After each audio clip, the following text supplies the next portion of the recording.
আমার হাতে যেটা দেখতে পাচ্ছেন এটি হচ্ছে আকন্দ পাতা। এটি ভাঙলে এক ধরনের কষ বের হয়। এই কষটার নাম হচ্ছে তরুক্ষীর। এটি যদি আপনার চোখে যায় তাহলে আপনি অন্ধ হয়ে যাবেন।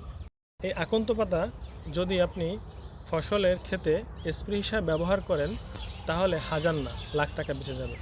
কিভাবে বানাবেন আকন্দ পাতা থেকে কীটনাশক? এই আকন্দ পাতা বিভিন্ন ধরনের জৈব উপাদান থাকে, সেগুলো অনেক ক্ষতিকারক, পোকা দমন করতে সাহায্য করে।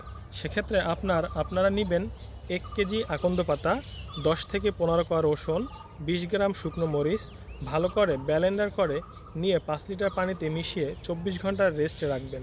তারপর ফসলের ক্ষেতে স্প্রে করে দিবেন। সপ্তাহে 1 থেকে 2 দিন স্প্রে করে দিবেন। পরে স্প্রে করার সময় পাতার নিচের দিকে ভালো করে স্প্রে করে দিবেন। এতে যেটা হয়, জাপ পোকা, ফল ছিদ্রকারী পোকা, লাল পোকা, বিভিন্ন ধরনের ক্ষতিকারক পোকা দমনে কাজ করে। মজার বিষয় হচ্ছে এটি কিন্তু কোনো উপকারী পোকাকে ক্ষতি করে না, যেমন মৌমাছি। এসব কোনো পোকাকেই এই স্প্রে ক্ষতি করে না। এটি পরিবেশ বান্ধব। আপনারা চাইলে এটি ব্যবহার করতে পারেন।